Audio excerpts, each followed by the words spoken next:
Hello! So glad you are here. Welcome to the next episode of Breathe. This is Lai. I'm Monica Schuster and I'm really happy you are here. This podcast is about you, about me, about life, and about reminding you who you really are. A little break from the hectic everyday to feel, to breathe, and to just be. And maybe also to see things from a new and from a... Today I want to take you with me on my healing journey.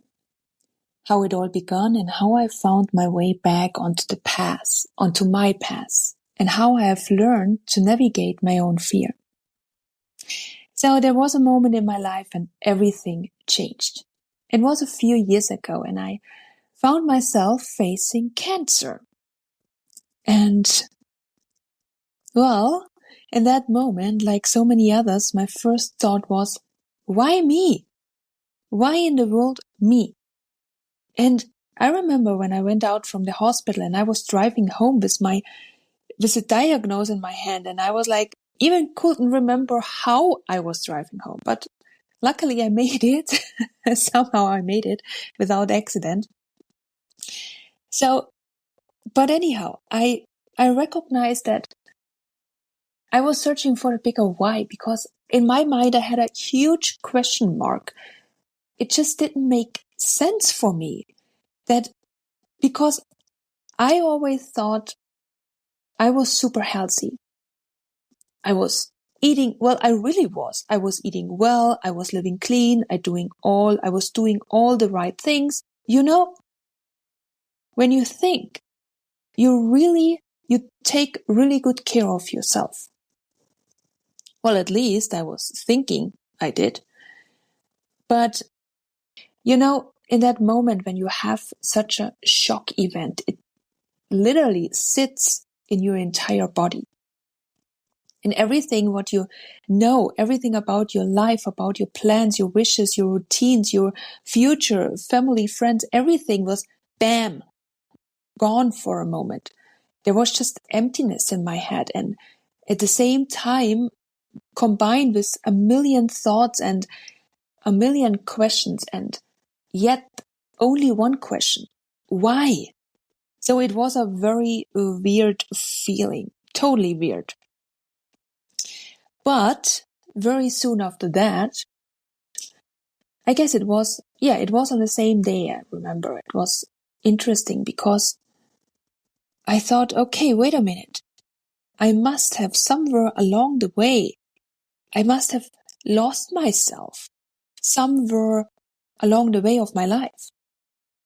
I must have taken a wrong turn somehow, whenever.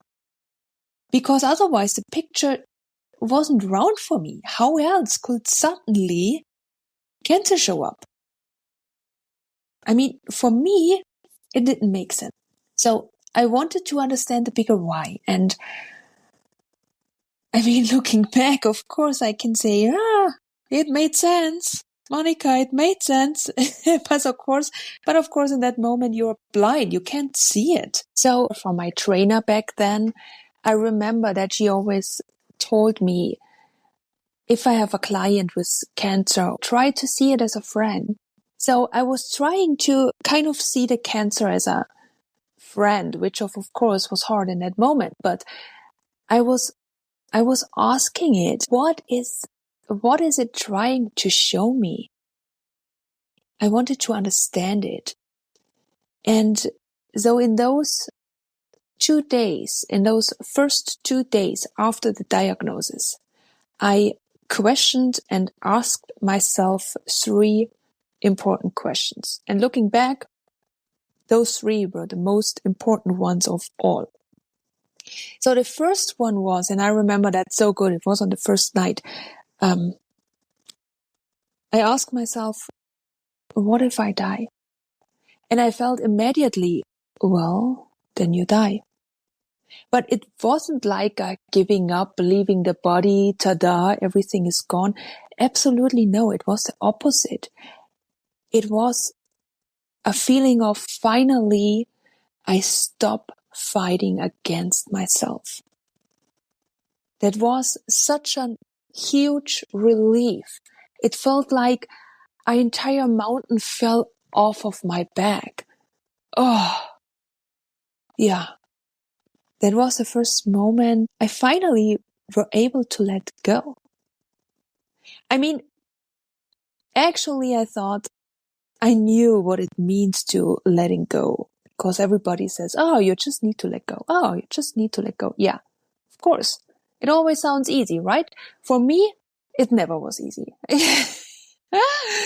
But in that moment, in that moment when life brings us to the essential questions, what if I die? It was so easy to let go, okay, then I stop fighting against myself. Wow. So this is for me still in the here and now, one of the most powerful questions. Whenever I face a blockage, whenever I face heaviness, whenever I face a shocking event and I feel that I'm stuck, that I can't let go, I ask myself, what if I die? And that immediately brings me back into the here and now, into the grounding, into the focus, into that, let it go. Whatever it is, let it go. And for me, a huge tool. So the next day, somehow I was able to find a connection back to myself. And then the next thing came up, because I remember that, like I said before, I must have lost myself somewhere along the way, along my entire life. So I started to radically question my entire life. I took a piece of paper and wrote down every single aspect in my life. I made a list of my relationship, my business, my family, my friends, my clients, even my cats, everything. I mean, really everything. There was a long list of everything I had in my mind. And I asked every aspect, am I living myself in that aspect? Am I living myself in my relationship?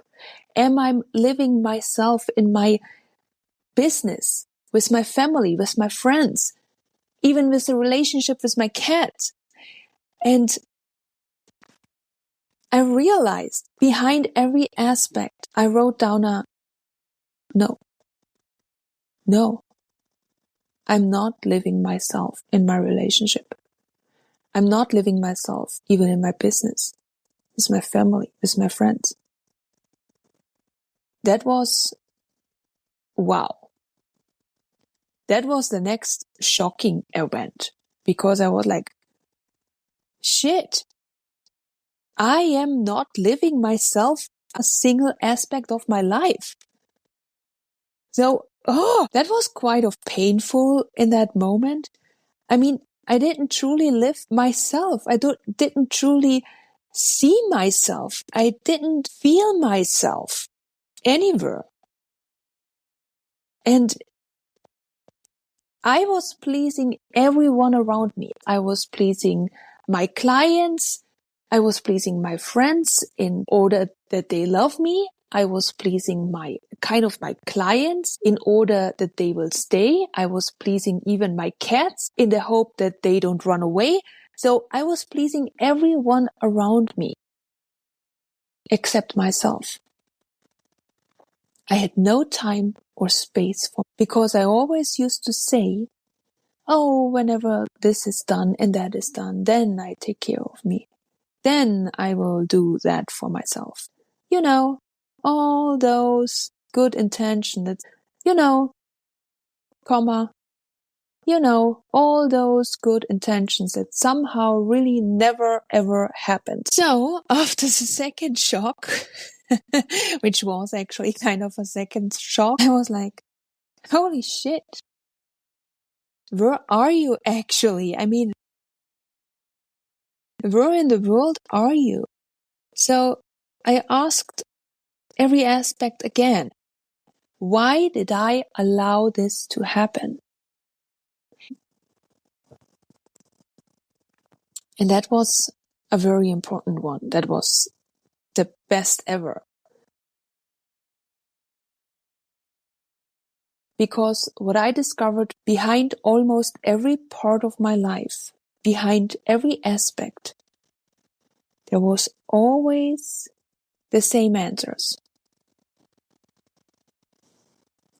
I wanted to be loved. I wanted to be seen. I wanted to be accepted. But instead of seeing myself, instead of accepting myself, I was bending, shrinking, pleasing everyone. And after seeing and reading and feeling that, it clicked. I mean, in that moment, that blockage or the cancer or however you call it, it made sense. It was like, wow, there was something who came up to pull the plug. It felt, for me, it really felt like something pulled the plug for me. It was like the universe said, okay, wait a minute, Monica, wait a minute. There is something going on. There is something along your way which is going totally the wrong way. So let me pull the plug for you. And we will see if you find the way back or not. That's how it felt for me. Of course, afterwards, not in that moment.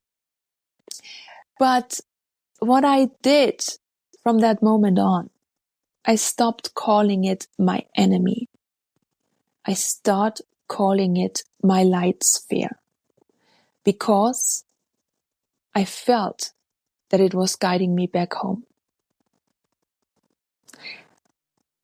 And I believe when we stop fighting against ourselves, we open the door to finally meet who we are, to support ourselves, and living our full potential.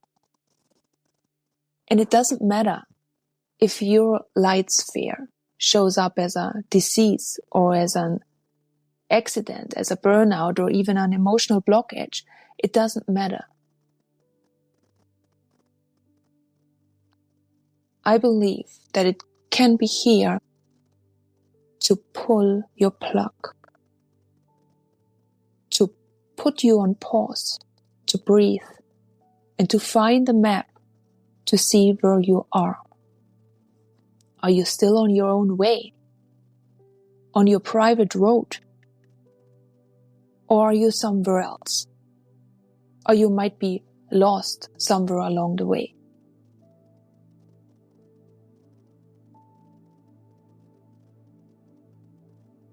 In my case, it was a pause. It was a moment to guide me back where I have lost my way.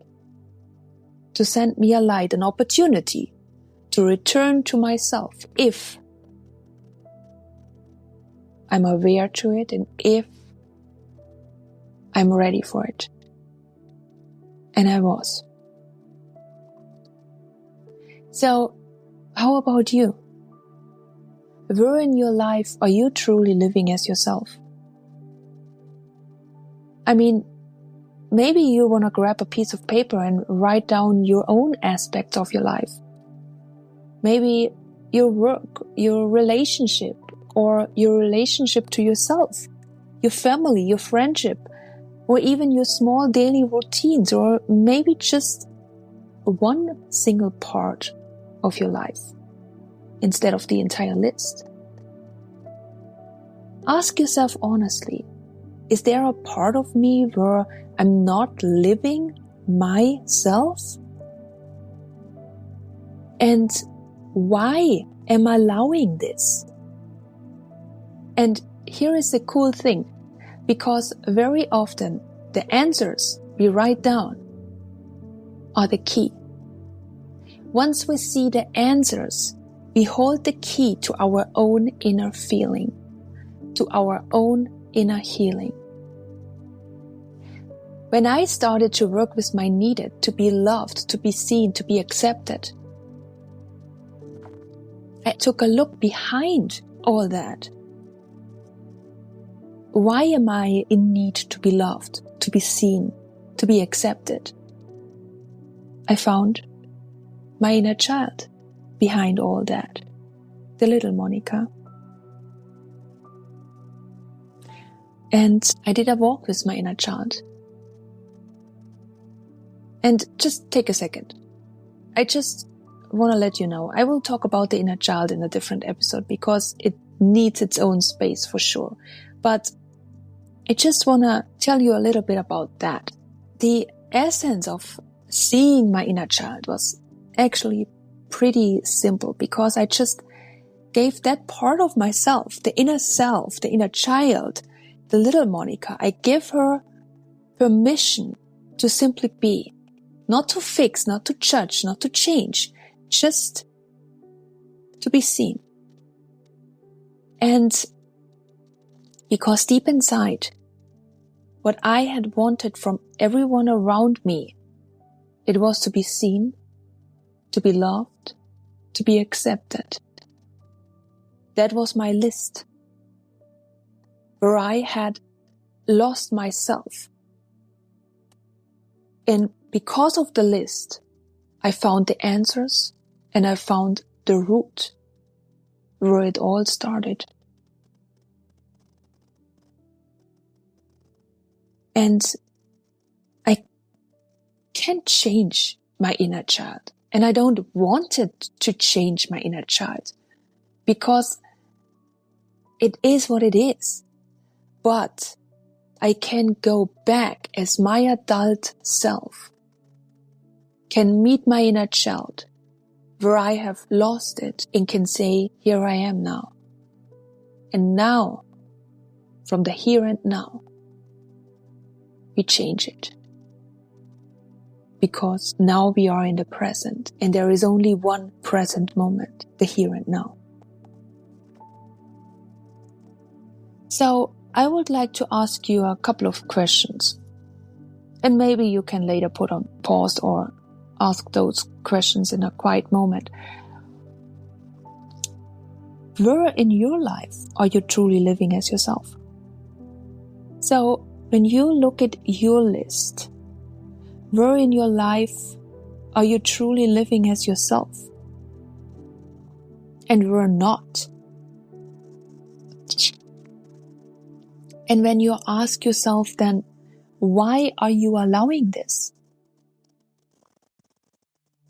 And when you have those answers, when did that begin?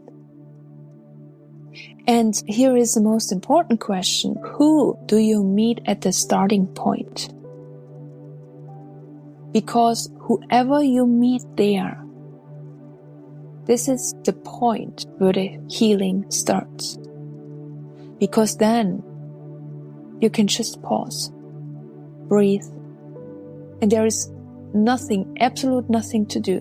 Just make sure you are in a safe spot, in a safe place, where you're grounded, where you're focused, where you can feel yourself. Breathe into that moment.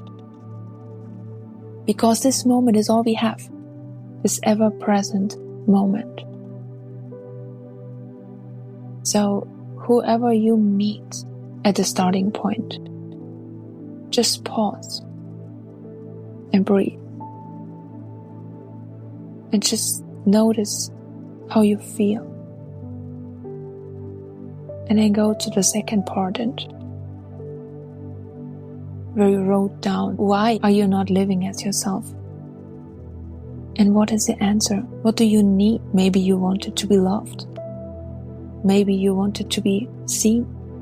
Maybe you just needed a hug from your parents, from somebody who says everything is okay. Then give yourself exactly that hug. Go as your adult self in that situation and give it to you. Because only you know how it has to feel to get that specific hug. You know exactly what words do you need to hear to get into the healing? You are the only one who has that map, that recipe in your head, what you need in order to feel yourself again. I want to tell you another story of that healing process. And it was when I first met, in those first couple of days before I had even seen a doctor or knew what would happen. I felt like I was going crazy with fear. But then I found a way for myself to work with it. So I started to imagine the fear itself is standing right in front of me. In this case, it was the fear of chemo. Because I'm the kind of person who wants to feel, to see, and to really understand things, I made a choice. So I decided to walk right into the fear. So I imagined myself stepping into it, into the chemo itself. And wow,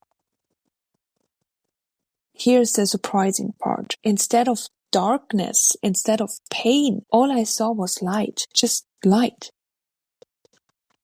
And of course, my mind immediately jumped in, asking 1,000 questions like, why is it light? Does that mean I won't need chemo at all? Or does it mean I will need it, but it will somehow be solved in my system? Or what does it mean? But here is the thing.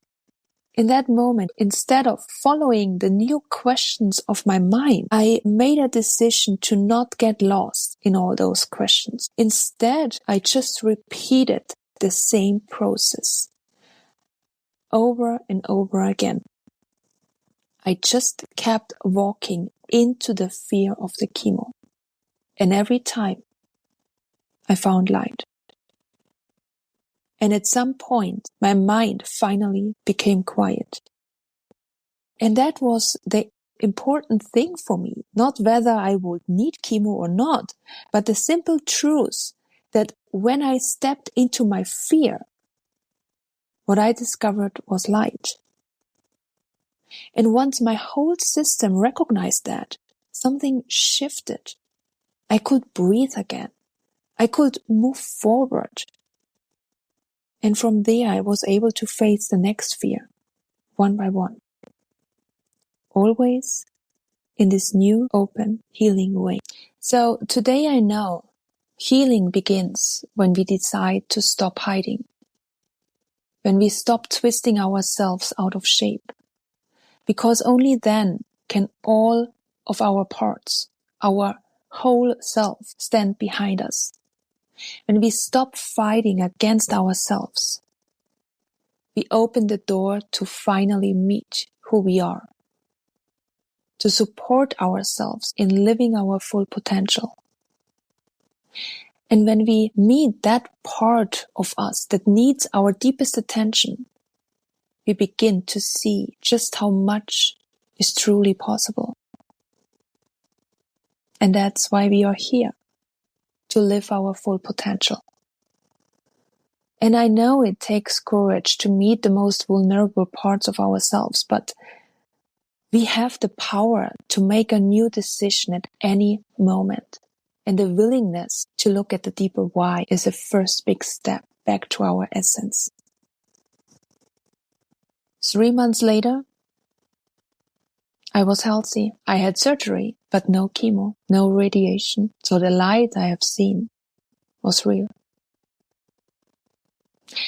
Even though it was a bad tumor, no further treatment was needed. Today, I am deeply grateful for my light sphere because it brought me back to myself. And later on, when I felt I can't keep this to myself, I knew deep inside, cancer doesn't have always to be the end. It can, if we embrace ourselves, be a bright, powerful new beginning. And remember, the here and now is the ever-present moment. I hope this reminded you that you don't have to wait to be whole, that you can start again in the here and now. It doesn't matter where you are in your life. We are here to learn. We are here to live our life, our full potential, and we have the choice. How we think, how we feel, and how we act with our own being. Thank you for being here. I'd be so happy if you subscribe to this podcast or share it with someone who might need it right now. See you soon, and remember, you are allowed to breathe. You are allowed to be. Because if I can do it, you can do it as well. Breathe. This is Life, the podcast with Monica.